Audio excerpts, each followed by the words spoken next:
আজ বহুদিন গত হয়ে গেছে, দ্বারকায় বাস করতে করতে, রাজত্ব করতে করতে বলরামের মনে ইচ্ছা হলো আমি একটু বৃন্দাবনে যাব, ঘুরে আসব। এতদিন হয়েছে বৃন্দাবন ধাম ত্যাগ করে দ্বারকায় পড়ে আছি, আর ভালো লাগছে না, আমি একটু বৃন্দাবনে যাব। বলরামের খুব ইচ্ছা হলো। তো উগ্রসেন, বসুদেব, দেবকী সবার কাছ থেকে আদেশ নিলে, অনুমতি নিলেন। অনুমতি নিয়ে তিনি বৃন্দাবনে আসলেন। তো বৃন্দাবনে আসার পরে সবাই তো এতদিন পরে পেয়েছে, কত আনন্দ সবাই। নন্দ মহারাজ, মা যশোদা এরাও আনন্দ পেয়েছে এতদিন পরে। ব্রজের গোপগোপীগণ, শ্রীকৃষ্ণের সখা, বলরামের সখা যারা ছিল, সবাই আনন্দ বলরামকে পেয়ে। সবসময় বলরামের সঙ্গে থাকেন, ঘোরাফেরা করেন। এবং কিছু গোপীগণের মনের বাসনা কি, কৃষ্ণ যখন রাসলীলা করেছিল সেই রাসে আমরা যেতে পারি নাই, কারো কারো জন্মই হয় নাই, আর কেউ ছোট ছিল। কিন্তু পরে তো শুনতে পেয়েছে যে আমার দিদিরা কৃষ্ণের সঙ্গে রাসলীলা করেছেন। তো সেই লোভটা তাদের মনে রয়েছিল যে কৃষ্ণ যদি কখনো আসে আমরা আবার রাসলীলা করবো তার সঙ্গে। কিন্তু কৃষ্ণ তো আসেন না, এসেছে বলরাম। এবার সবাই মিলে ধরেছে, বলরাম দাদা তোমার সঙ্গে আমরা রাস করব। সবাই মিলে ধরেছেন। আর বলরাম তখন কি করবেন, তাদের মনোবাসনা পূর্ণ করার জন্য চৈত্র বৈশাখ 2 মাস রাসলীলা করেছেন। তিনি এসেছিলেন ওই সময়, তো গরম পড়ে গেছে। 2 মাস তত চ সম্মেশো মাধমেব চ রাম কৃপা শুভবান গোপীনাং রতিনাবহম। সেই গোপীদের মন প্রসন্ন করার জন্য তিনি চৈত্র এবং বৈশাখ এই 2 মাস রাসলীলা করেছিলেন। হ্যাঁ, এটা হলো বলরামের রাসলীলা। চৈত্র এবং বৈশাখ দিয়েছেন, রাসলীলা করেছেন। তো রাসলীলা করতে করতে বৈশাখ মাসে তো গরম পড়ে যায়, আর রাসের নৃত্য আরো গরম। নাচলে গান গাইলে তো এমনি গরম লাগে। গরমে আর সহ্য করতে পারছেন না। রাসলীলা করতে করতে করতে করতে করতে করতে খেলন বনে চলে গেছেন। আমাদের 84 বছর মধ্যে অনেক রাসলীলা মঞ্চ আছে। খেলন বন এক নামে একটা জায়গা আছে, এখান থেকে অনেকটা দূর, কুশিকলা হয়ে যেতে হয়। এখান থেকে কুশিকলায় প্রায় 25-30 কিলোমিটার। তারপরে ওখানে মানে মোটামুটি 40-50 কিলোমিটার দূর গেলে পরে ওই জায়গাটা পাওয়া যাবে। তো 84 পরিক্রমার সময় পাওয়া যায় ওই জায়গাটা, খেলন বন। এটাকে বলা হয় শের ঘর। হ্যাঁ, শের ঘর। শের মানে বাঘ। কোন বাঘের খুব উৎপাত ছিল, বাঘরা বাঘ বাস করতো, ঘর থাকতো, এই যে শের ঘর নাম দিয়েছে।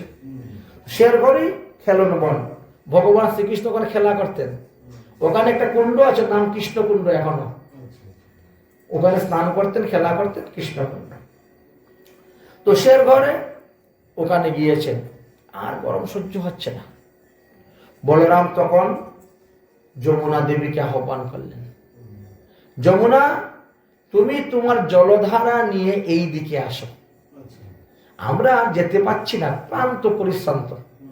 এই জন্য আমরা বটগাছের নিচে বসে আছি, বটগাছের শীতল ছায়াতে। তুমি তোমার জলধারা নিয়ে এখানে এসে আমরা এখানে স্নান করব, জল কেলা করে তৃপ্তি লাভ করবো, শান্ত হব। হ্যাঁ, কিন্তু যমুনা মনে মনে চিন্তা করছে, বাসুর মশাই তো মধু পান করেছেন, বাসুর মশাই মধু পান করেছেন, আর তিনি কৃষ্ণের মতো বহু গোপী নিয়ে রাসলীলা করতেছেন। কারো হাত ধরতেছেন, কারো কোমর ধরতেছেন, কারো গলা ধরতেছেন, কারো স্কন্ধ ধরতেছেন, হ্যাঁ, করে নৃত্য করছেন, নাচ করছেন। আমি গেলে পরে যদি আমার হাত ধরে নাচতে শুরু করে দেন, লজ্জায় কি মুখ দেখাতে পারবো আমি? গোপীর ভাসুর, আর ভাসুর তো এখন মধুপানে মত্ত। তো এই জন্য তিনি আর লজ্জায় আসতেছেন না। এদিকে বলরাম বারবার ডাকতেছেন, অথচ যমুনা আসতেছে না। যার কারণে বলরামের খুব রাগ হয়ে গেল, ক্রোধ হয়ে গেল। বলছেন, ওরে পাপিনী, গালি দিচ্ছেন। ওরে পাপিনী, ওরে পাপিষ্টা যমুনা, আমি তোকে বারবার আহ্বান করতেছি, এখানে আয়, এখানে আয়, আমার দরকার, আমার স্নান করবো, ঠান্ডা হব। হ্যাঁ, অথচ তুই আমার কথা শুনছিস না, আমার ডাক শুনছিস না, তুই আসছিস না, মানে কি আমাকে অপমান করছিস? আমি ডাকতেছি আর আমার কাছে আসছো না, তার মানে আমাকে অপমান করা, এত লোকের সামনে আমাকে অপমান করে। তাহলে তুমি বলো স্বেচ্ছাচারিণী হয়ে গেছো, স্বেচ্ছাচারিণী হয়ে গেছো তুমি। তুমি তোমার নিজের ইচ্ছায় চলবে, যেখানে খুশি যাবে, যেখানে খুশি যাবে না। স্বেচ্ছাচারিণী তুমি হয়ে গেছো, তার মানে এর শাস্তি আমি তোমার দেখাচ্ছি। এই বলেই বলরাম উঠে দাঁড়িয়ে গেছেন, লাঙ্গলটা কাঁধের মধ্যে নিয়েছেন, আর লাঙ্গল দিয়ে যমুনাতে কোপ মেরেছেন, ধরেছেন, টান দিয়েছেন লাঙ্গল দিয়ে। এই যমুনাকে আমি 100টা ধারায় চতুর্দিকে ব্রজমণ্ডলে ছড়াবো।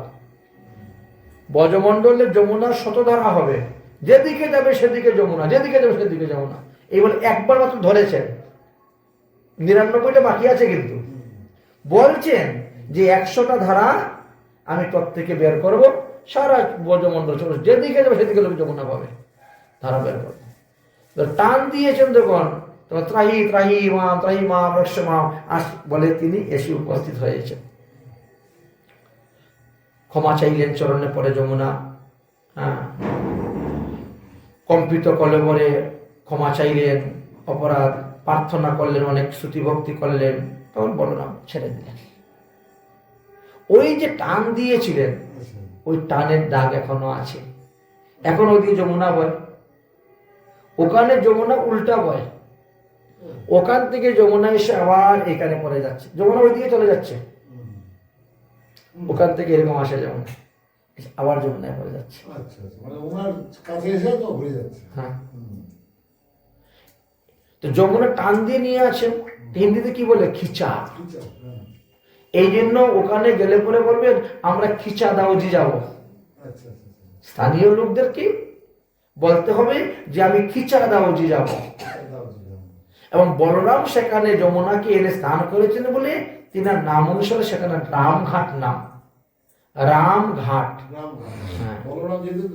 হ্যাঁ, এই জন্য খিচা দাওজি রামঘাট নামে ওই স্থানটি পরিচিত। যমুনার প্রার্থনায় ভগবান বলরাম তখন প্রসন্ন হলেন, যমুনাকে ক্ষমা করে দিলেন, ছেড়ে দিলেন। বলেছেন না হলে শতধারায় বিভক্ত করতেন। জলক্রিয়া করলেন, গোপীদেরকে নিয়ে শান্ত হলেন, জল বিহারে তৃপ্তি লাভ করলেন। এইভাবে এই স্থানের রামঘাটের উৎপত্তি হয়েছিল। এবং রামঘাট দর্শন করলে, স্পর্শ করলে সেই ভূমি বা সেই ঘাটে স্নান করলে মানুষ সমস্ত পাপ থেকে মুক্ত হয়ে যায়। এবং সর্বা নিশা জান্তমে কিব্য রমতা ব্রজে, এই ব্রজের একটা সীমানা এখানে হয়ে গেল রামঘাট। হ্যাঁ, এইভাবে ব্রজের চারদিকে 4টি সীমানা আছে, 84 কোষ ব্রজমণ্ডলের। 84 ব্রজমণ্ডল যখন পরিক্রমা করা হয় তখন সেই সমস্ত স্থান দর্শন করা যায়। বলো খিচা দাওজি কি, রামঘাট কি, বলরামের রাসলীলা কি। এই তো বলরামের রাসলীলার মহিমার কথা বর্ণন করেছেন।